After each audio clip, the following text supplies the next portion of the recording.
Get Good with Money by Tiffany Aliche. Picture this. You're 25 years old, and you've basically nailed adulting. You worked hard, saved diligently, and even bought your own place. Your credit score? A sparkling 802. You're basically the poster child for doing everything right with your money. And then, in what feels like slow motion, everything falls apart. First, you lose your job. Then you meet this incredibly convincing scammer who promises to make you rich. Before you know it, you're handing over $20,000 in cash advances from brand new credit cards. A week later, in a desperate attempt to fix things, you drop another $15,000 on some overpriced online course that promises to help you earn it all back. In less than a month, you've gone from zero credit card debt to $35,000 in the hole. Soon enough, you're losing your home, emptying out your retirement account, and packing up your stuff to move back into your childhood bedroom at nearly 30 years old. Your confidence? Completely shattered. This isn't some cautionary tale from a finance documentary. This actually happened to Tiffany Aliche, the woman millions now know as the Budgetnista. At her lowest point, she was staring down over $300,000 in total debt, drowning in shame and regret. But here's where the story gets interesting. This isn't just about how she crashed and burned. It's about what happened next, how she climbed out of that hole, not just to break even, but to reach a state she calls financial wholeness. It's such a powerful framework that it's helped over 1 million women save and pay off hundreds of millions of dollars in debt. Today, we're diving into her book, Get Good with Money.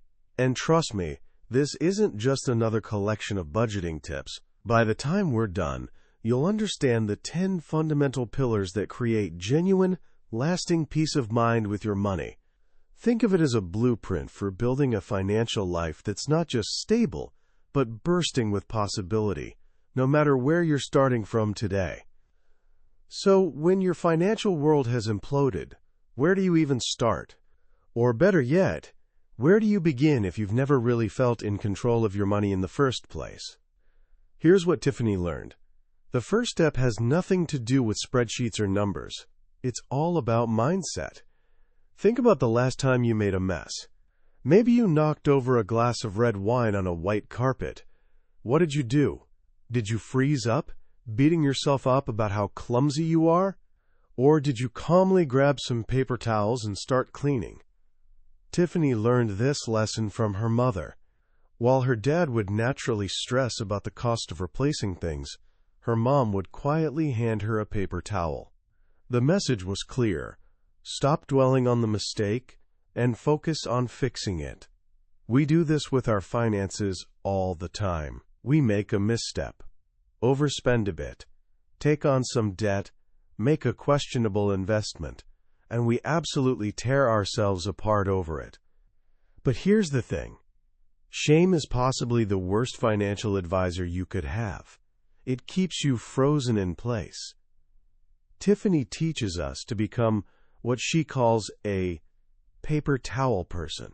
Acknowledge the mess, forgive yourself, and get to work on the cleanup. This mindset shift is absolutely foundational for everything else.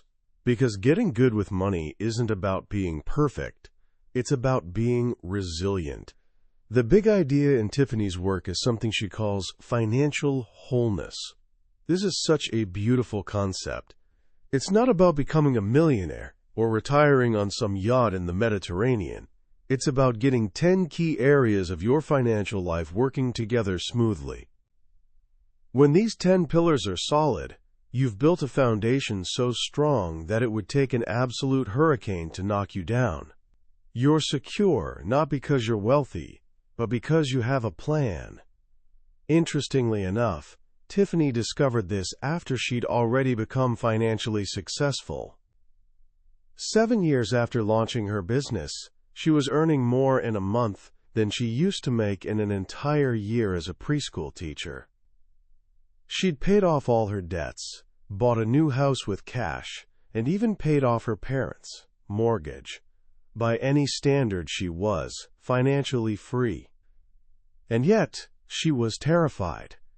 She lived in constant fear of losing everything again. That's when she realized something profound. Having a big bank account didn't equal peace of mind. What had given her peace was her life back when she was a teacher making just $39,000 a year. Back then, even with that modest income, she had a plan for everything.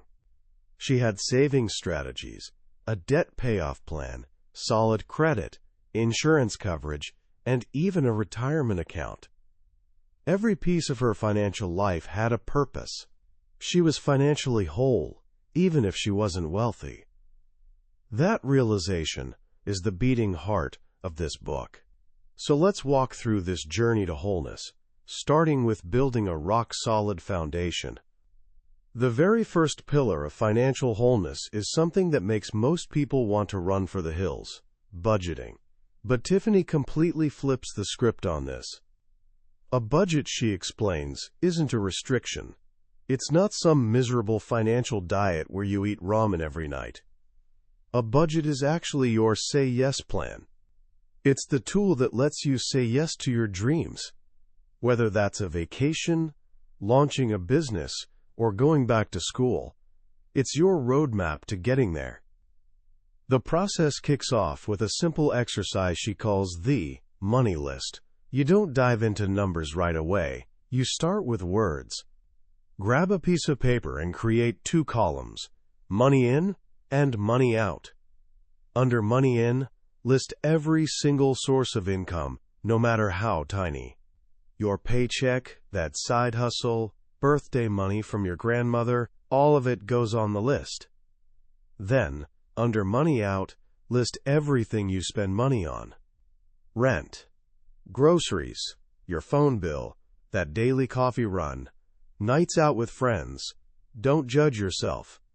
Just document. You're simply observing how your money moves through your life. Once you've got your list of words, you add the numbers. Calculate your total monthly take-home pay. Then calculate your total monthly spending. Now comes what she calls tears and tissues time.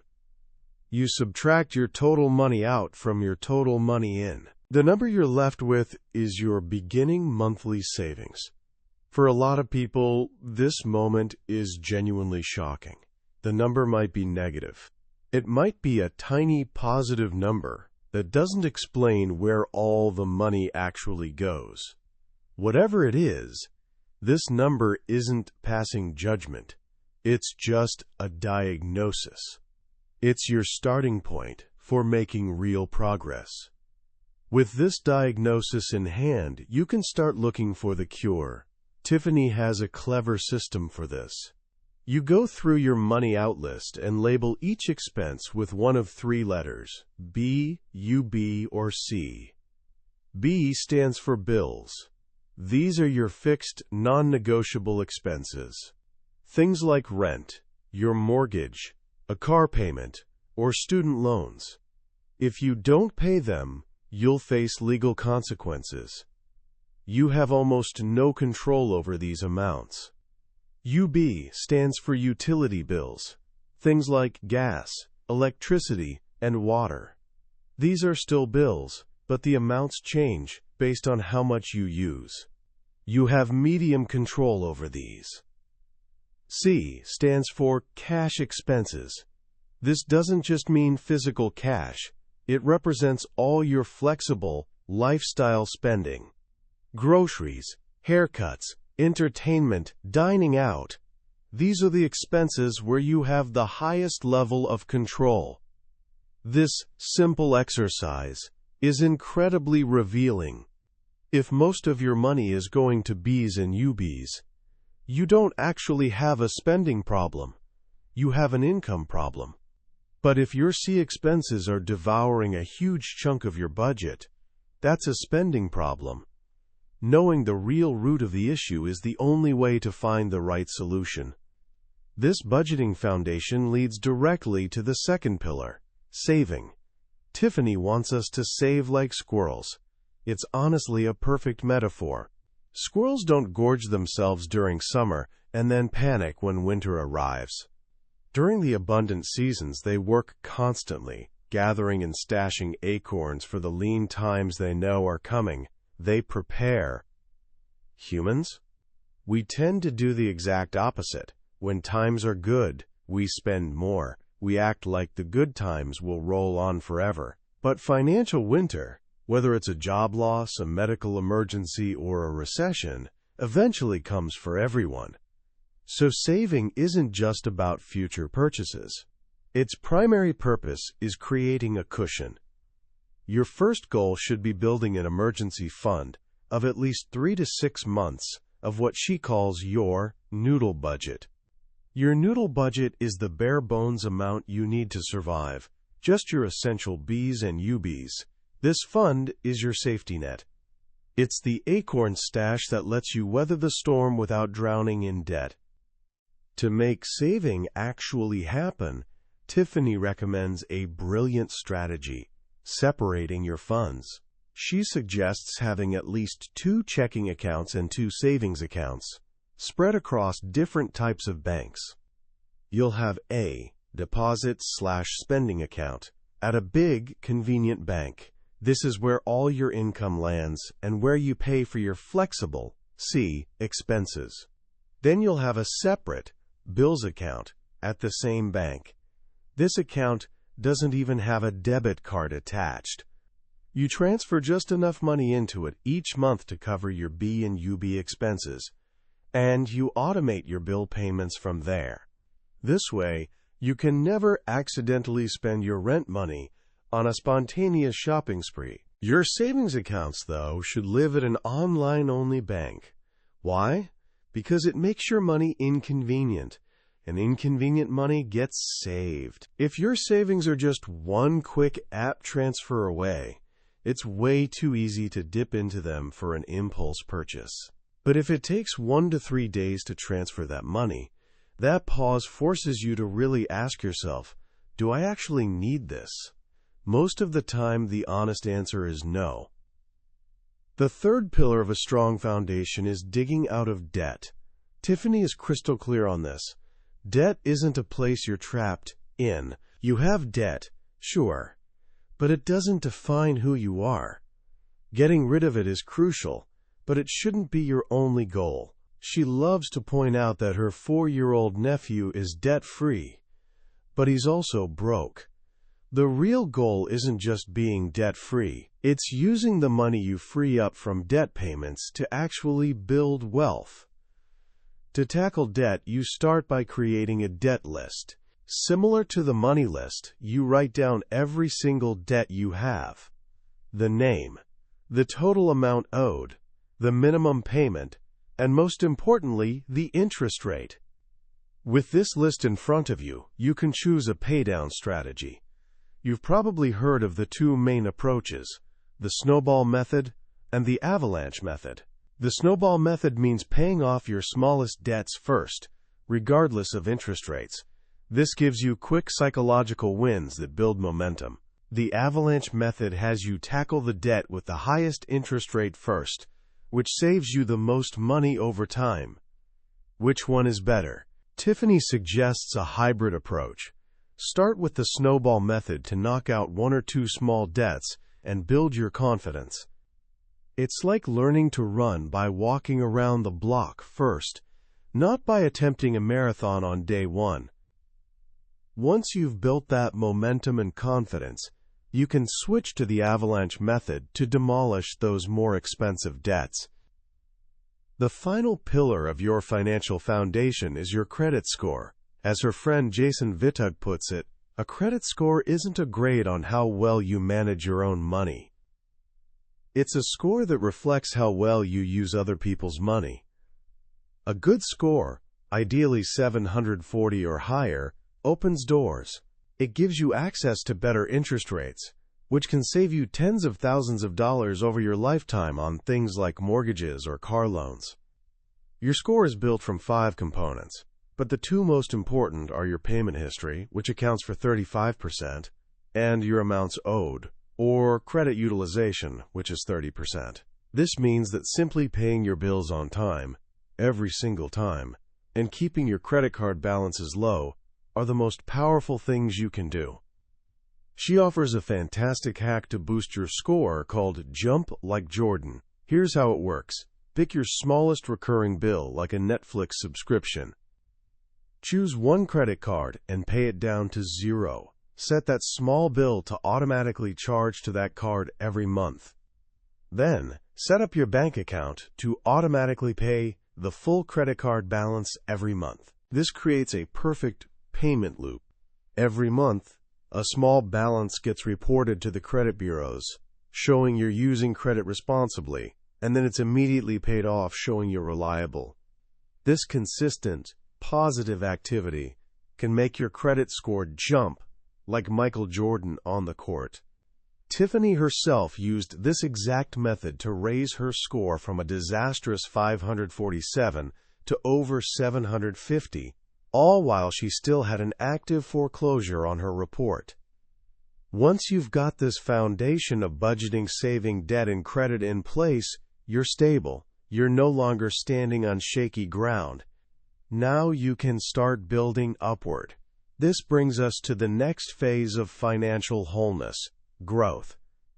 The 5th pillar is to learn to earn. Your income is hands down your most powerful wealth-building tool, and you have way more control over it than you might think. The first place to look for more money is actually your current job. Tiffany is a huge advocate for what she calls a brag book. This is a running log you keep of all your accomplishments at work. Did you save the company money? Did you solve a tricky problem? Did you get a glowing email from a client? Write it down. Every single win. This book isn't about feeding your ego. It's about building evidence. When you go to ask for a raise, you're not begging for a favor. You're presenting a solid business case for why you deserve to be compensated appropriately for the value you bring. Beyond your main job, she encourages exploring a side hustle. But not just any side hustle. You want what she calls a light lift.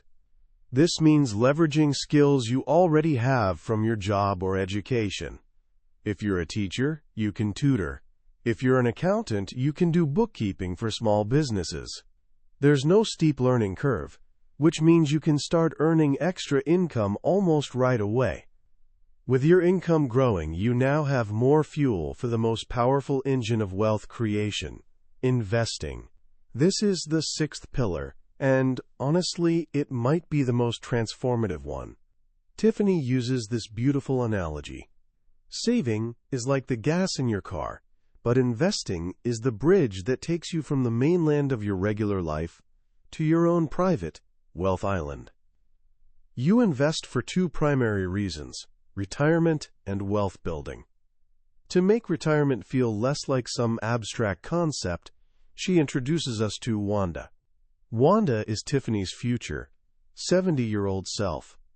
She's sassy, she likes sitting on her front porch, and she wants to rest and enjoy life. Every financial decision Tiffany makes today, she asks herself, is this good for Wanda? Your younger self's job is to take care of your older self. By giving your future self a name and personality, you create an emotional connection to your long-term goals that actually motivates you. The magic that will take care of your future self is compound interest, the process where your money makes money, and then the money your money made starts making its own money. It's like planting an acorn that grows into an oak tree, which then produces thousands more acorns.